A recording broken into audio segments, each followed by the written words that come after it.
Donc la première partie, oui, alors donc je recadre le truc. Ce sont des vidéos donc d'un maître japonais de Seitai de la branche Noguchi qui travaille donc, tu dis à Tokyo et à Osaka et qui fait des stages à Paris. Voilà. Il se trouve qu'une des pratiquantes qui va à ces stages est venue chez nous au stage à Paris. Donc, c'est comme ça qu'on a connu Yoko. Et donc, c'est par elle donc, qu'elle nous a envoyé ces vidéos. Voilà. Donc, ça nous a paru assez intéressant pour vous les présenter. Voilà. Très bien. En japonais, c'est pas très facile. Donc là, vous avez le français. Vous avez en français, on a travaillé sur la traduction et aussi sur les explications, parce que il suffit pas de les traduire, mais aussi de comprendre, voilà, le sens de ça et de voir qu'est-ce qu'on peut en faire, quoi. Hein, voilà. Donc le thème, c'est la prévention contre la maladie. Alors, il dit coronavirus, mais toutes les maladies respiratoires. Hein. Alors, vous aurez le texte, vous aurez les textes, d'accord? Donc, je ne vais pas vous lire les textes, c'est pas intéressant. Je veux juste vous faire une synthèse, c'est tout. Très bien. Donc, la synthèse, c'est que c'est d'abord la partie prévention, entre guillemets. Donc, la partie prévention, elle reprend en fait l'approche du Seitai que nous connaissons. Donc, l'importance de la respiration et de la souplesse du thorax. Le thorax bouge souplement d'avant en arrière lorsque les hanches sont souples. D'accord? Donc, chez une personne âgée, le thorax se referme comme ça, se durcit. Les hanches se durcissent aussi et basculent dans l'autre sens. Hein. Chez un jeune, la courbure est, une personne jeune et en bonne santé ou en bonne santé, les deux, la courbure est forte et le dos bouge souplement. Bon, tout ça, c'est des choses que l'on connaît qui font partie de la base du mouvement générateur et du Seitai. Ensuite, le deuxième élément qu'il donne, lui, c'est manger trop. Si on mange trop, le dos devient rond, les hanches ont du mal à se bouger vers l'arrière et s'affaiblissent. Alors, il donne 2 exercices pour ça. Pincer l'endroit qui se trouve entre le pouce et l'index. Donc ça, c'est pareil, c'est une chose qu'on connaissait, mais pas pour ça. Donc ici, donc la partie la plus grosse, hein, bien au fond du creux. Voilà. Qu'on pince fortement. Voilà. Des deux côtés. Et voilà, on le masse bien. La deuxième chose, on fait bouger le talon et la cheville pour qu'elle reste souple de cette façon.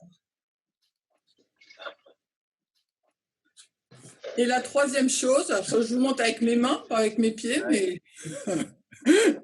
vous avez compris, vous faites la même chose avec les pieds. Il fallait faire. Hein. Parce que là, je ne peux pas vous le montrer avec les pieds. Bon, ensuite, et la troisième chose, s'asseoir en César. Donc ça, bah, c'est bon. Hein. Et quatrième chose, faire l'exercice de trop manger que M. Tsuda avait expliqué. On se met à genoux, on se renverse en arrière et on resserre les genoux. Ouais. Moi, j'y arrive plus à celui-là. Même si vous dis direct, il n'y a plus moyen. Vous pouvez le faire partiellement. C'est-à-dire pencher le dos comme ça en se tenant, en gardant les genoux serrés, pencher comme ça, jusqu'à la limite, quoi. Jusqu'à la limite. Ok. Et après, sur les coudes, et puis on peut le faire quand même. D'accord. D'accord. En essayant de bien poser au sol. Hein. Voilà, même si on n'arrive pas à poser le dos. D'accord. On peut le faire 3 ou 4 fois. On peut le faire même sur les coudes. Et puis petit à petit, on va voir que ça descend quand même. Et qu'au bout de 3-4 jours, on y arrive presque complètement. Alors, on peut le faire. Hein. Voilà. Donc, on peut faire ça. Si on y arrive, le dos à plat. Si on n'y arrive pas, on fait déjà comme ça. Hein. Mais là, c'est garder les genoux au sol. Mais là, c'est toi-même qui serre les genoux, c'est pas quelqu'un qui te le fait. Avec Souda, on faisait cet exercice à 2. Oui. Alors, on peut le faire à 2, mais on peut le faire aussi tout seul, Yvette. D'accord. Tu y arrives super bien, bravo Hélène. Alors, voilà, donc ça juste. Attends, Hélène, il faut s'asseoir sur les talons ou on peut s'asseoir en ayant les pieds de chaque côté des fesses, non? Alors, au début, tu vas le faire avec les pieds à côté des fesses si tu n'y arrives pas bien. Et puis petit à petit, au bout de 3-4 jours, tu vas voir que ton dos, il va se réassouplir et que tu vas pouvoir y arriver. Au niveau des cuisses, ça tire beaucoup. C'est très, très bien. Ah, d'accord. Très bien, ça tire beaucoup. Au début, tu vas le faire comme ça, avec les pieds un peu à l'extérieur parce que tu n'y arriveras pas. Tu vas être comme ça parce que tu n'y arrives pas très bien. Même si c'est un peu raide, tu vas être comme ça. D'accord? Au fur et à mesure, tu vas mettre les pieds en dedans. D'accord. Et puis, tu vas pouvoir, à la fin, tu vas pouvoir le serrer toute seule, tout seul. Voilà. Et après, les épaules au sol, après à la fin. Voilà, ils ne sont pas au sol, les épaules. Hein. Donc, pour lui, ça fait partie des comment dire, ça fait partie de l'ensemble du bon état général du dos. Hein. Voilà. Alors, ensuite, un autre élément, c'est la fatigue des yeux. Si on sollicite trop les yeux, alors, soit en lisant, soit en regardant la télé, soit en regardant les écrans, soit en regardant son smartphone,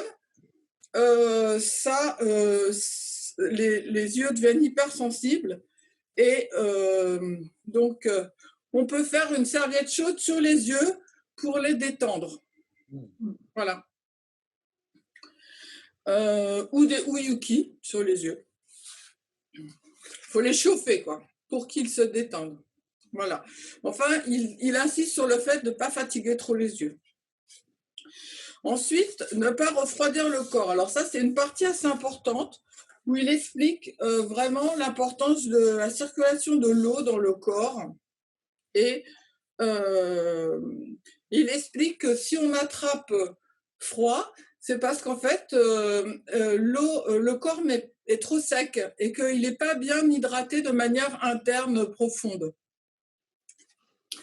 Donc, quand le corps garde bien l'eau naturellement, il ne se refroidit pas.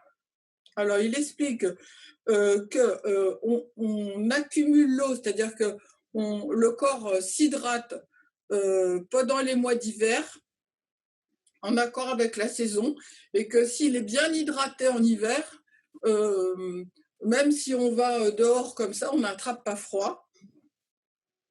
C'est quand le corps la circulation de l'eau est bonne que le corps reste en bonne santé. Au printemps, le bassin s'ouvre, le thorax s'ouvre aussi. S'il manque de l'eau dans le corps n'est pas prêt à accueillir le printemps.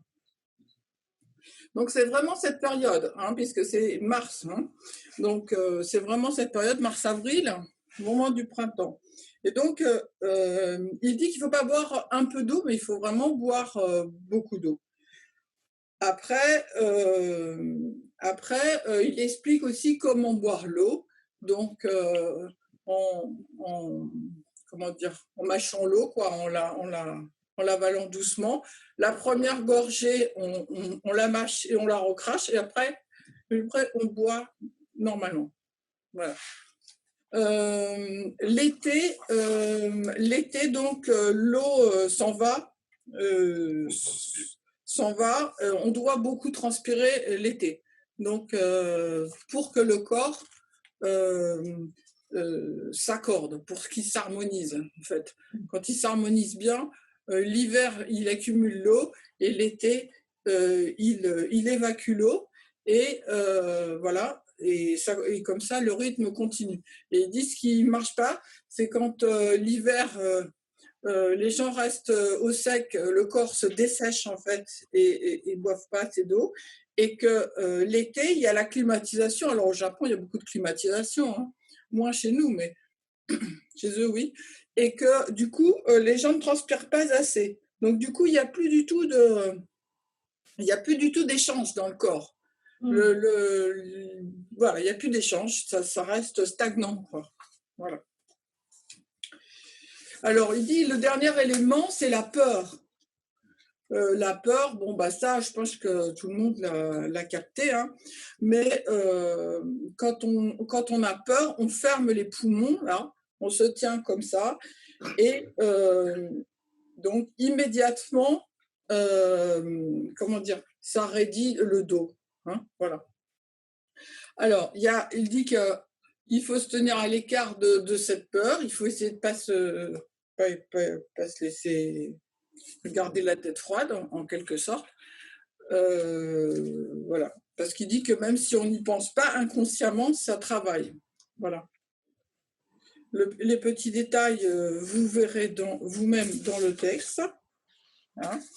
Et donc, j'arrive à la deuxième partie qui est très intéressante, à mon avis, qui est aussi intéressante. Donc, il explique que le problème de cette maladie-là, c'est les clavicules. Hein. Donc, c'est une tension extrême des clavicules. Voilà.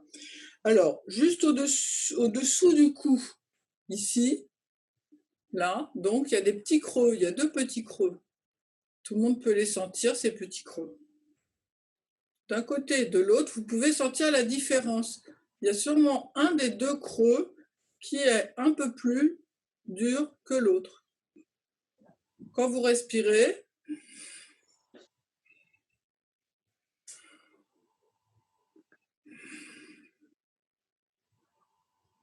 il y en a un qui est plus souple que l'autre.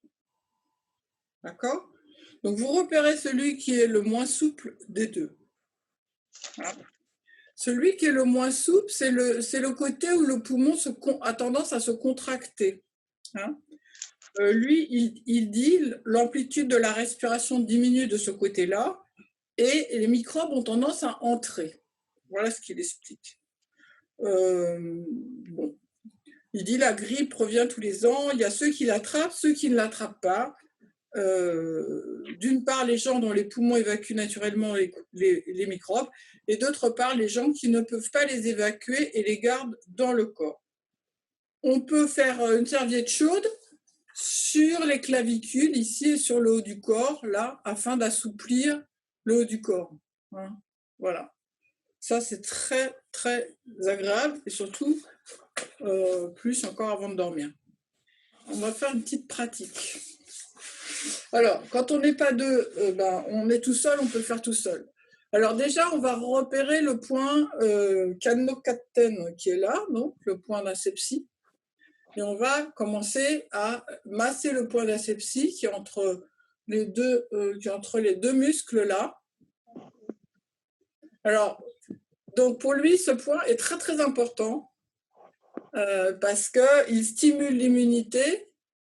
Il est en lien, donc, apparemment avec la 7e dorsale et on peut le stimuler des 2 côtés en même temps.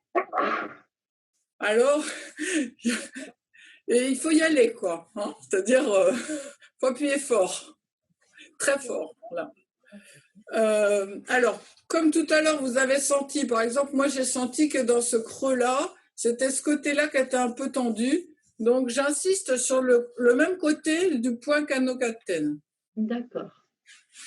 J'insiste et je sens ce qui se passe dans ma main. et jusqu'où je sens une sensibilité dans mes doigts. À quel doigt?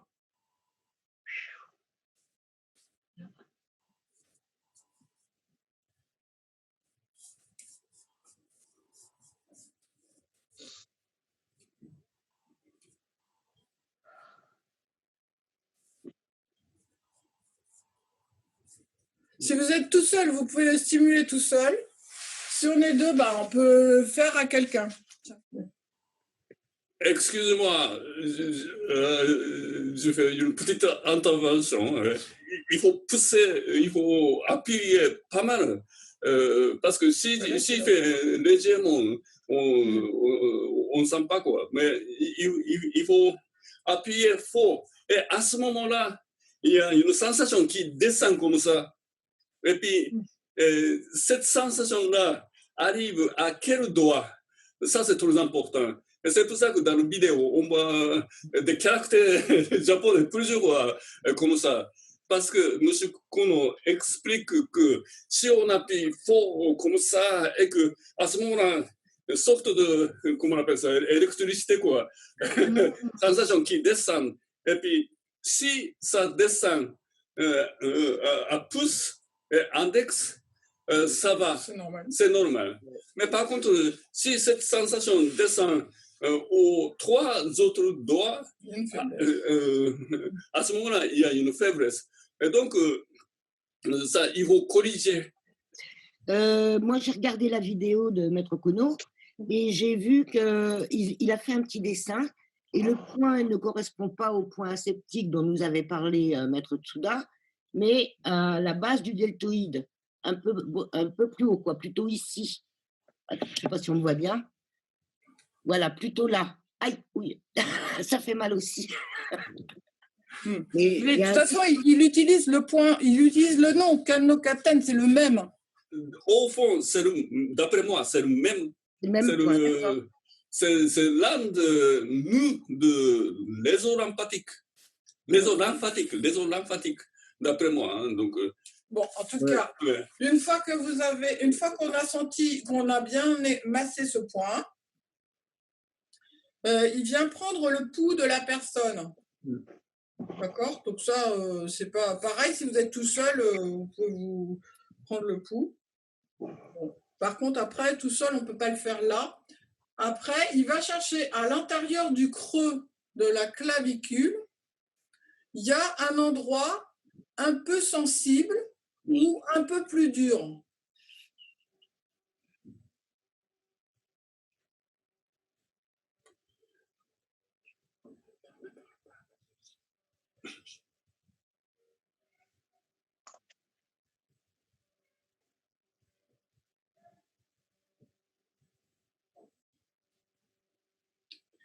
Quand on trouve le pouls et qu'on appuie sur cet endroit qui est un peu sensible, d'un coup, le pouls disparaît. Bien sûr, il ne disparaît pas, mais on ne le sent plus. C'est qu'on est au bon endroit. Alors, tu ne peux pas faire tout seul le pouls. Par contre, tu peux faire tout seul à la clavicule. Oui, d'accord. On peut pas faire les et là, et en fait, c'est ça qui compte, quoi. Parce que ce qui compte, c'est que tu puisses faire.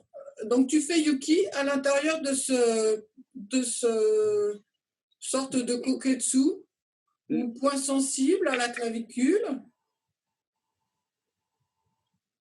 Là, il ne faut pas appuyer fort. Il faut appuyer normalement. Enfin, c'est comme un Yuki, en fait. Bon, c'est toi qui sens, comme tu le sens. Il y a une détente qui se crée dans le corps. Ouais, c'est immédiat. Quand tu tombes sur le point, ça s'ouvre. Moi, je respirer comme jamais. C'est immédiat, presque. Presque immédiat. Hein. Ouais. Alors, il donne le détail que quand tu appuies sur ce point, selon les personnes, soit ça monte vers la tête, soit ça descend vers le bras, soit ça descend vers le poumon. Tu sens une irradiation.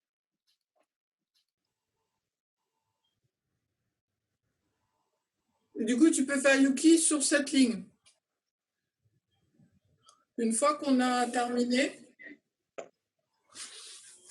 On peut refaire le point canocatène. Et si, bon, normalement, la sensation de tout à l'heure, l'irradiation qu'on a sentie tout à l'heure, elle va descendre plutôt vers le pouce et l'index, si on l'a fait correctement.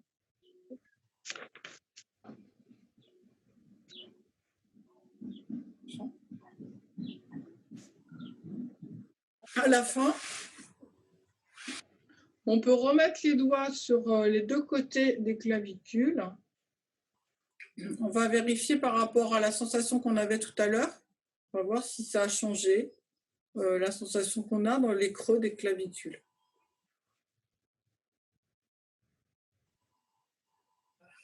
Donc, je ne sais pas si vous avez sûrement senti une énorme différence entre avant et après.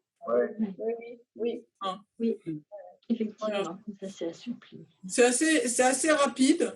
Hein. Et là, c'est tellement fort, par exemple, quand je viens de le faire chez Sadao, c'est que maintenant, c'est la clavicule de l'autre côté qui me paraît plus tendue que celle du toucher. Ouais. Alors, il y a une chose qu'on peut faire là, c'est pas dans le texte, mais là,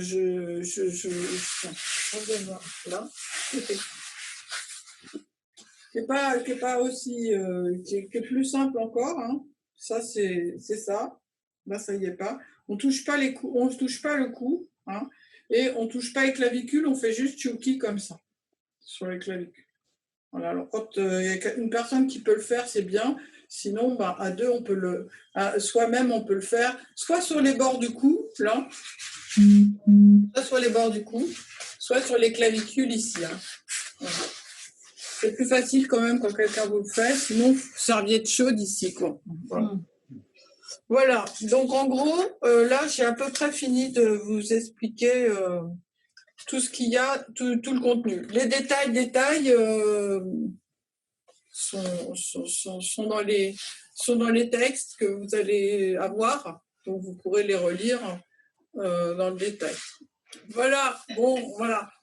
Ok.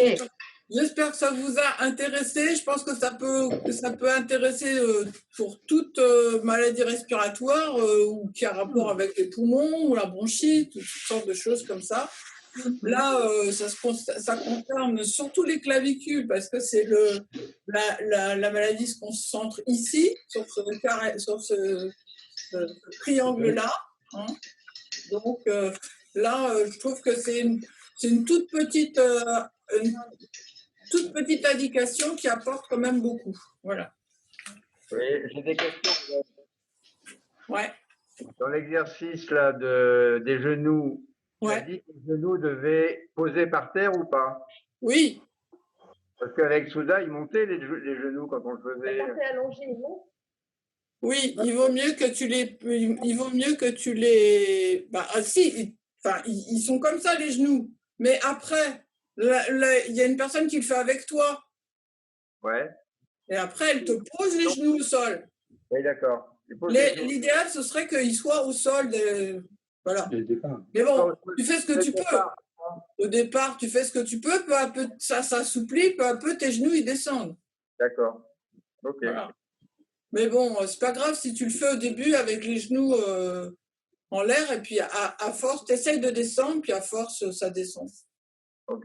Si on résume, tu as les pieds sous les fesses, idéalement. Oui. Tu as les genoux qui posent au sol, idéalement. Ouais. Et tu as les genoux qui sont pressés l'un contre l'autre. C'est ça. Et dans cette position, on a les omoplates posées au sol ou pas? Oui, oui, c'est ça. Bah, tu fais ce que tu peux. Voilà. Tu fais ce que tu peux. Est-ce que tu peux le faire avec Sadao? Est-ce que vous pouvez le refaire tous les deux? Tiens, tu te mets là. Et puis quand après tu ressentras mes genoux. Attention le chat. Le minou s'y met. Alors, si vous ne pouvez pas trop, vous pouvez mettre comme ça. Non, c'est bon, partout. Oh là là. Ah oui, d'accord, ça peut pas faire.